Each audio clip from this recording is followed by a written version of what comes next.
कार्यक्रम जो उत्तर प्रदेश अयोध्या में हुआ, इसके निमित्त आज परम पूजनीय तूफानपुरी जी महाराज के आंगन में घर में एक सत्संग का भव्य आयोजन किया गया। ये स्थानीय समाज की जागरूकता का प्रतीक है, सत्य में जयते का प्रतीक है। इस सत्संग में उपस्थित परम पूजनीय देवजी महाराज और सभी भक्तगण, माताओं बहनों, ये 500 वर्ष के बाद पहली बार एक ऐसा अवसर आया, एक ऐसे महापुरुष के नेतृत्व में,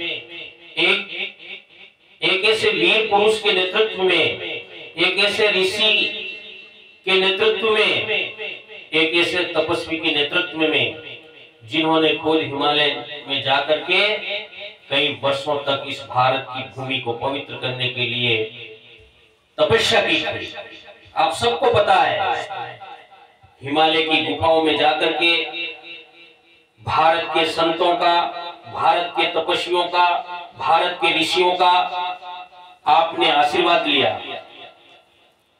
रहने का तो मन वही हुआ कि मैं इन गुफाओं में ही रह जाऊं, मैं इन गुफाओं में रह करके मां गंगा के तट पर बहुत बड़ी साधना करूं, बहुत बड़ी तपस्या करूं।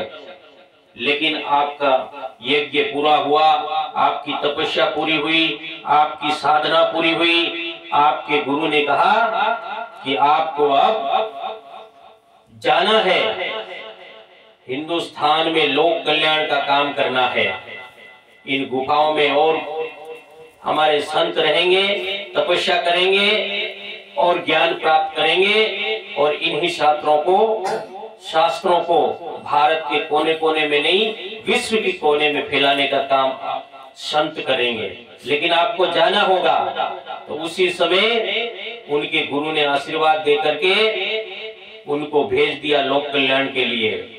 सबसे पहले लोक कल्याण में एक राज्य भी आता है, जिसकी शासन सत्ता आपके हाथों में होगी, और वहां से पूरे विश्व की नजर होगी। और वहां जाकर उन्होंने लोक कल्याण के लिए कई सारी ऐसी अनेकों योजनाएं निकाली, और योजनाएं निकाल करके गांव के गरीब को गणेश मान करके उनकी सेवा के लिए अनेकों योजनाएं निकाल करके उनके घर से लेकर के, उनके खेत खलिहान से लेकर के एक सुसंपन्न उनके घर में हर तरह की सुविधाएं देकर के पूरे विश्व में अपना नाम ऊंचा किया। ऐसे हमारे आज उनके पवित्र हाथों से, आज उनके एक सत्य हाथों से, आज उनके हाथ में भारत की गीता थी, आज उनके हाथ में संपूर्ण महाभारत का शास्त्र था, जो महाभारत कौरवों और पांडवों के बीच में हुआ था। वो सत्य और असत्य की लड़ाई थी, उसको हम सब भारतवासियों को समझने की आवश्यकता है। इसलिए अयोध्या के अंदर जब मंदिर नहीं बन रहा था, 500 वर्षों तक लड़ाई लड़ी। 1990 के अंदर हमारे यहाँ से भी कार सेवक गए थे, और उसके बाद में 1992 में गए। 1992 के अंदर उन्होंने बाबरी ढांचे को ढहा दिया। ऐसे हाथों से, कोई उनके हाथ में कोई हथियार नहीं था, उनके हाथ में कोई गेती पावड़ा नहीं था, उनके हाथ में किसी की प्रकार का लोहे का कोई किसी प्रकार का सामान नहीं था। लेकिन अपने हाथों से, अपनी श्रद्धा से, भगवान के प्रति आत्म अटूट विश्वास के खातिर उन्होंने उस बाबरी ढांचे को ढहा दिया।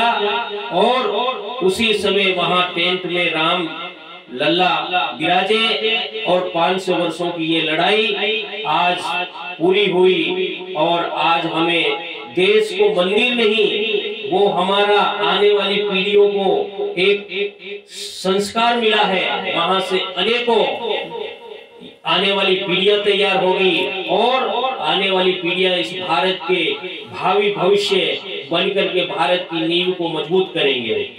आज आप सबको मालूम है सबरी एक बिल्ली थी, लेकिन राम के प्रति उनका अटूट विश्वास होने के कारण उनके मन में यही था कि मेरे राम आएंगे, मेरे राम आएंगे, मेरे राम आएंगे। कई लोग उनको हंसते थे, लेकिन उनके मन में एक ही लक्ष्य था कि एक न एक दिन जरूर राम आएंगे मेरे आंगन में, मेरी कुटिया में।